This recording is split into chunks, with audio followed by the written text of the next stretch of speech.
देखिए, कंगना रनावत का जो बयान है वो निहायत गिरा हुआ बयान है, गटर छाप वाला बयान है, या कोठे वाला बयान कह लीजिए। ये गलत है ना। मैं आपको जो कहना चाहता हूं, क्या आंदोलनकारी, आपने तो तमाम इस देश के स्वतंत्रता आंदोलनकारी महिलाओं बच्चों का अपमान किया।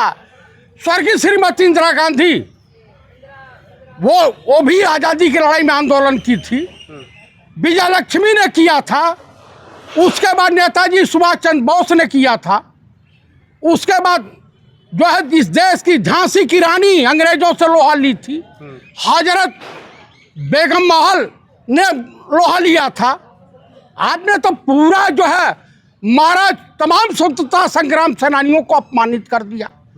क्या पीसफुल प्रोटेस्ट जो छात्र कर रहे थे उनके ऊपर गोलियां कहां से चली? आप हमारे देश के भविष्य को, युवाओं को, छात्र छात्राओं को गटर के कीड़ा कहोगी? तुम क्या हो? तुम्हारी औकात पूरा हिंदुस्तान जानता है। तुम महेश भट्ट के साथ कुछ दिन रही, उसके बाद आतिश पंचौली की रकायल रही। चतुर्वेदी जी, आप किसी महिला को लेकर इस तरह की भाषा का इस्तेमाल नहीं कर सकते। आप हमारे देश के जो है तमाम बच्चों को गटर नाली का कीड़ा कहोगे? कहोगी हम सुनते जाएंगे, हम हलक पे हाथ डाल देंगे। लेकिन सवाल तो ये है ना, जो वो गलत क्या वो कह रही है, वो तो कह रही है मैं किसी भी तरीके का कोई गलत बयान तो दी नहीं। अब इससे ज्यादा क्या बयान हो सकता है? चीर हरण करने वाला बयान है ये। कुछ चुनिंदा लोगों को वो गटर छाप कह रही है। ये बताइए, देश के छात्र जो थे जंतर मंतर पे आंदोलन कर रहे थे, पूरे उत्तर प्रदेश बिहार पूरे हिंदुस्तान में आंदोलन कर रहा था, छात्र अपने हक की लड़ाई लड़ रहा था, तो आप बताइए उनको, उनके साथ इस तरह का बिहेव? तुम कहो तो लीला और देशवासी कहे तो करैक्टर ढीला, गजबे का खेला चल रहा। आप मुझे बताइए, कल निशिकांत दुबोआ गंदे नाली का कीड़ा पंडित नेहरू को अय्यासबाज बता रहा था, क्या उसकी अम्मा के पास गए थे पंडित नेहरू? आप बताइए, पंडित नेहरू इस देश के प्रथम प्रधानमंत्री थे, 9-10 साल जेल काटा था, अंग्रेजों की यातनाएं सही। और तुम्हारे बाप दादा तो अंग्रेजों की दलाली करते थे, निशिकांत दुबे, तुम तो अपने बहन को रख लिए हो। लेकिन सवाल ये है, जो अब कंगना रनौत ने ये बयान दे दी तो क्या उसको जेल में डाल दे?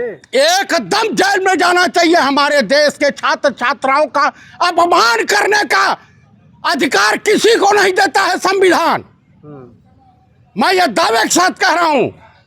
मतलब कंगना रनौत की गिरफ्तारी होनी एकदम 100%। इसके बाद 376 का मुकदमा लगना चाहिए। आप क्या बोल रहे हैं? आपको होश है? मुझे होश है। इस देश के छात्र छात्राओं के ऊपर इस तरह की टिप्पणी बलात्कार की श्रेणी में आती है, जान लीजिएगा। उनको भी तो लाखों लोगों ने चुन करके सदन में भेजा। किसने? अरे भाई देखिए, जनता ने ईवीएम की सराखों पर रखा है। अरे कहीं कुछ नहीं रखा। मशीनों का दोहा मत गाइए, यहाँ पर रोना मत रोइए, मशीनों का रोना मत रोइए। ऐसा है, कल बैलेट पेपर से चुनाव करा दो ईमानदारी से, इनकी जो है सूसू निकल जाएगी। नरेंद्र मोदी की औकात समझ में आ जाएगी। पूरे विश्व में भारत का नाक कटवा दिया इसने। आतंकवादी हमले करवाओगे देश के सीआरपीएफ के जवानों के ऊपर और कहोगे कि हम राष्ट्रभक्त हैं, मंदिर को लूट लोगे, कहोगे हम राष्ट्रभक्त हैं, हिंदुओं के हितैषी हैं।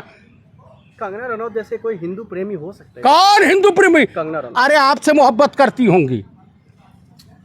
हाँ, मोहब्बत की परिभाषा जानती हैं, वो तो कालगर से भी गिरी हुई चीज है। नहीं, आप गलत भाषा का इस्तेमाल बार बार कर रहे चतुर्वेदी जी। आपको अगर जेल में डाल देगी फिर मानहानि का केस ठोक देगी। उसके बाद भी हम उसके ऊपर मानहानि का केस ठोकेंगे। क्यों? कि हमारे देश के छात्र छात्राओं के खिलाफ इस तरह से अपमानजनक टिप्पणी करने का अधिकार इस कुतिया को किसने दिया है? आप मानते हैं वहाँ पर छात्र थे, सब गुंडे मवाली थे, ये तो कह रहे बीजेपी के लोग। बीजेपी के लोग गुंडे, इनका जो धाकड़ सरेआम महिला की आबरू लूट रहा था सड़क पर, वो क्या था? वो साधु जो तपस्या कर रहा था। कंगना की स्थिति जो है इससे बदतर होगी। स्मृति ईरानी से और काराखी सामंत का ही पूरे फिल्मी जगत के लोग, इसी के पैसे के लोग इसके थूक रहे हैं इसके ऊपर। तो फिर ऐसे में कंगना रनौत को क्या सजा होनी चाहिए? पार्लियामेंट से तो तत्काल प्रभाव से सदस्यता समाप्त हो जानी चाहिए। और मैं देश के छात्र छात्राओं और बेरोजगार नौजवानों से ये अनुरोध करूंगा कि इसके खिलाफ इतने मुकदमे लगाओ, इतने FIR कराओ कि ये पूरे देश का चक्कर काटते काटते भयभीत हो जाए। हाँ, तो फिर